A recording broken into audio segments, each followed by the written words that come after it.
If you've been seeing Bubble Planet all over social media and you're wondering what it actually looks like and whether it's worth it, this is the video for you. I'm not sponsored, so I'm going to be brutally honest on what I like and don't like about the place. And I'm also going to share with you some tips that can help you to get a cheaper ticket for Bubble Planet. So I recently went with my family to the one in Singapore, but they also have exhibits in other cities around the world, and based on the photos and videos, it seems like the people at Bubble Planet just use almost identical props. The queue can get long, so I appreciate that they put a ball pit there so the kids can just play while waiting. Once you have entered, the first room you will see is this dark room with fish and sharks and coral all over the floor. Initially, I thought it would be interactive, like the turtle will swim away if you step on it or something, but apparently not. This is just like a bunch of giant screens on the floor, but regardless, my 7-year-old liked it and he enjoyed running around chasing some stingrays, sharks, etc. There are bubbles because it's like ocean water, so I guess it still fits with the bubble theme. And then the next room is my absolute favorite. It's this room with giant pink balloons flying everywhere. They paired it up with lights and music, so the vibes were really cool. This is the room that I think adults can still enjoy as well. My son was just running around kicking and punching the ball, and you know what? I did as well. It was so much fun. We spent way more time than I expected in this room. And luckily, they don't charge you a penalty if any of the balloons pop, so that's good to know. You do need to be careful with your belongings though. I accidentally dropped my camera lens cap here and it was almost impossible to find anything once you drop things because there are just balloons flying everywhere, people running around everywhere. Thankfully, my husband found my lens, but the moral of the story is please be careful with your belongings.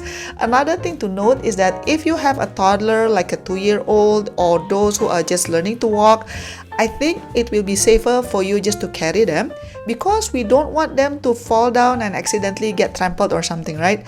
Although it was a lot of fun, but this room can get a little bit chaotic. So the next room is completely different. It's like this big half bubble dome, but again, it's not interactive. Initially, I thought it's just display only, but apparently you can go in because it's like an igloo where you can go inside. And once you are inside, you can plop down on these floor couches and watch the animations all around you and have a near sound bath-like experience. The dome also makes any sound and voices bounce all around it, which can either be cool, hilarious, or a little crazy depending on who's in the dome with you. My family liked it because they can just rest after running around for a while, but personally for me, I felt a little bit dizzy after being in there for a while. And then the next area is made for Instagram.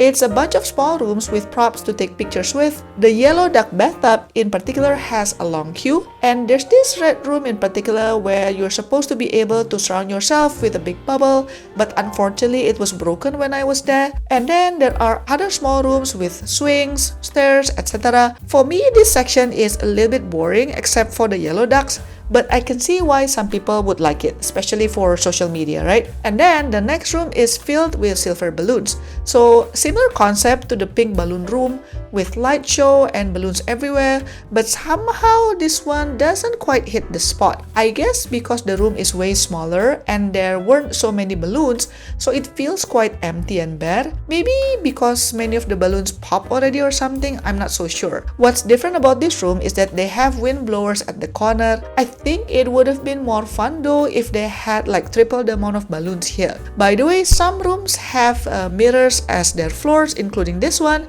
So for ladies, if you are visiting here, I don't recommend wearing skirts for sure. Okay, then the next room is what my kids have been waiting for. It's a giant ball pit, basically the size of a swimming pool. By the way, the giant head and toes are kind of look creepy a little bit, I guess. But I'm guessing they are trying to stay true to the bubble bath theme, and this is one of the 2 rooms that had a safety briefing first before you are allowed to enter. Basically, if you lose anything, you won't be able to find it, so they recommend you to remove everything from your pocket, remove your jewelry, put your phone aside, etc. There are open racks to put shoes and bags, but just note that there's no locker with keys. By the way, before going to the exhibit, they made us sign a waiver. So if anything bad happens, it seems like you're on your own. So just be careful with your belongings and with yourself. What I wasn't expecting was that it was quite deep, about 120 centimeters. You tend to sink once you're inside, and it is quite difficult to move around. There are quite a lot of people, including myself and my kids, who are like semi-drowning in it. One time my husband had to pull me out of it because I kept getting buried under the balls. You're also not supposed to dive directly into the ball pit, but even with those rules, some people still do it. Don't get me wrong, it's fun, it's a lot of fun. My youngest son said that this was his favorite room, but just to make sure you keep an eye on your kids if you bring them here. There are a lot of guards patrolling around, so if you need help, just yell for help.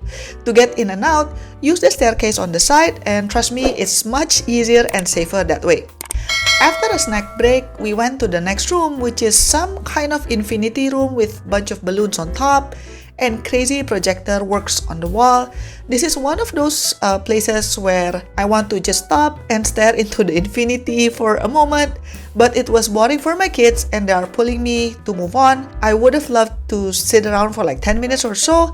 I think it was cool, a little bit of zen moment, although it was kind of noisy. The next one is a room full of lights and mirrors. I've seen this concept elsewhere, so it's not unique, but it does give you a chance to have a cool Instagram moment, especially if you have someone else who can help to take your pictures. By the way, they don't allow selfie stick and tripod here, so your best bet is to ask someone else for help if you really want a cool picture. The next room is like a soap bubble room where they give each person a small tube so you can blow your own bubbles. There are also bubbles from the ceiling, and the robot was supposed to be able to make a giant bubble as well, but it didn't form any bubble when we were there. I think this room is a little bit too dark to be able to see the bubbles, but my son still had fun blowing and chasing bubbles anyway. The last section is this hanging bubble chair where you can use VR headset. I didn't try this because I didn't want to top up $8 per person and there's like 4 of us, but other people did queue, so it depends on your preference. Okay, now let's talk about the price.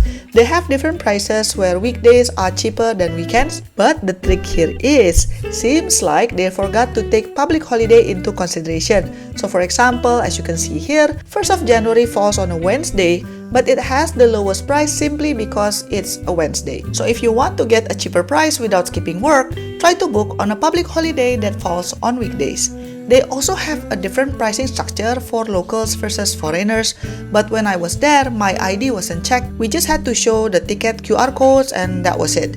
The next is they offer that you can top up to get flexible timing, but I think this is unnecessary. I booked for 11:30, but we were able to enter at 11. But still, I think it's better if you are still coming around the time slot that you booked. And then don't forget to use promo code. You can simply Google for it. When I booked, only the last code worked, and I did get a 15% off, which is much appreciated, but I'm just showing everything here just in case the first 2 codes work for you. But for me, it was only the last code that works. So what's my verdict?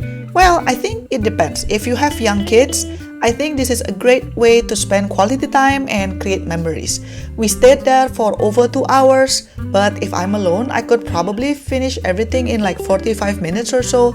There's no time limit here, but you are not allowed to backtrack to the previous room, although I don't see any guards reinforcing it though. Would I come back? No. Would I recommend it to other people? Yeah, sure. Just make sure that you don't have high expectations. Even if balloon or ball pit chaos is not your usual idea of fun, if you allow yourself to just let loose, have fun, and don't expect much, I think this place is still worth the try. Don't forget to like and subscribe, and I'll see you in my next video. Bye bye!